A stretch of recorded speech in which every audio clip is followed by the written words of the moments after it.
नमस्कार. आज आपण पाहणार आहोत महाराष्ट्रीयन पद्धतीचं गावरान असं पिठलं. चला तर मग आपण रेसिपीला सुरुवात करूयात.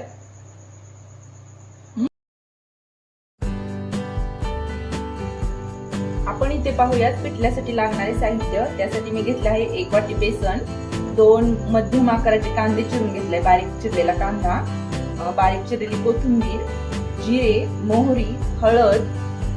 इथं मी ठेचा घेतलेला आहे, 4-5 हिरव्या मिरच्या, 4-5 लसणाच्या पाकळ्या आणि जिरे हे बारीक हे वाटलेले, त्याचं वाटण आहे. मीठ, हिंग आणि कढीपत्ता. आपण इथं कढईमध्ये तेल टाकून घेऊयात. आपल्याला थोडं जास्त तेल टाकायचं. त्यामध्ये टाकूत आता आपण इथं मोहरी मस्त तडतडली. त्यामध्ये टाकूत आपण आता जिरे, कढीपत्ता आणि आता त्यामध्ये टाकूत आपण बारीक चिरलेला कांदा.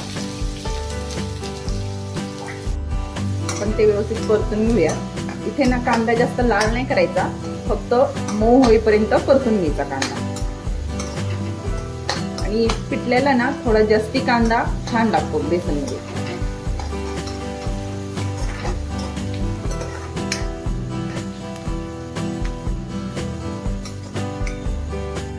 कांदा आपला मस्त मऊ झालेला आहे. त्यामध्ये टाकूत आपण आता हिंग आणि आपण जो ठेचा बनवलाय ना ते टाकू. आणि हा मिरचीचा ठेचा ना थोडासा परतून घेऊत आपण तेलात.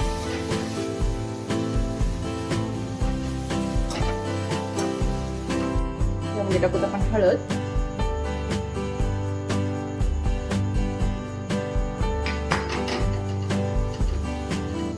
आणि थोडी कोथिंबीर पण टाकूत आपण. कोथिंबीर टाकली ना त्याचा मस्त वास येतो आणि चविष्ट लागते एकदम.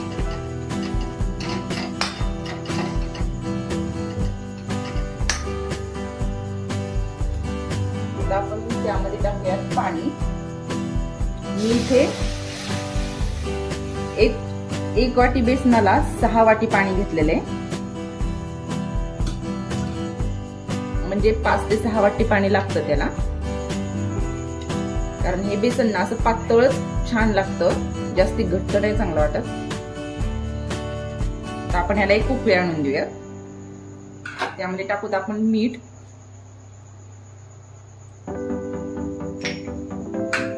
मोठा गॅस करून त्याला एक उकळी आणूयात आपण. तर बघू शकता तुम्ही आता मस्त उकळी आलेली पाण्याला. तर आपण त्यामध्ये आता बेसन टाकूया. आपण एकदम महाराष्ट्रीयन पद्धतीनं बेसन करणार आहोत. थोडं थोडं बेसन टाकून घेऊया.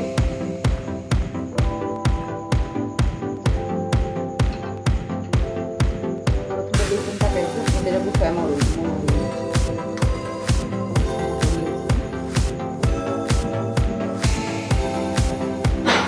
थोडं थोडं बेसन टाकून ते हाताने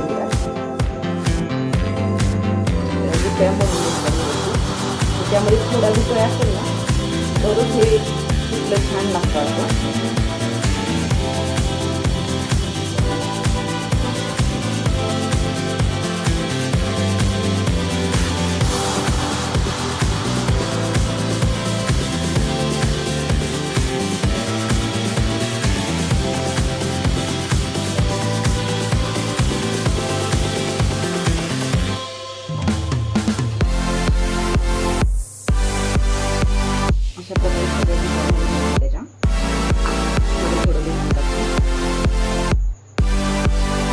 आपण आता हे व्यवस्थित हातून घेऊया.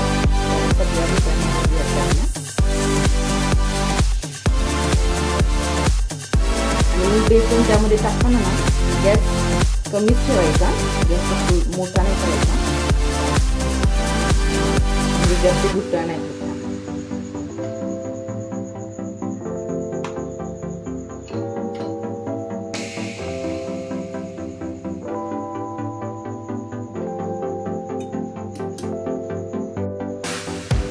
इथं बघू शकता तुम्ही आपलं बेसन मस्त हटून झालेलं आहे. आता आपण याला ना 5 ते 6 मिनिटं अशीच उकळी काढूया.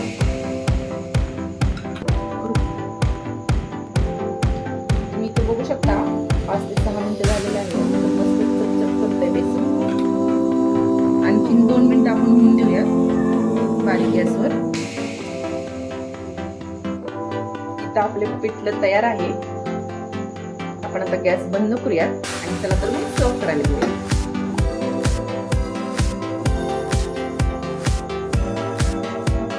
अशा पद्धतीने तयार आहे आपलं महाराष्ट्रीयन पद्धतीचं गावरान असं पिठलं.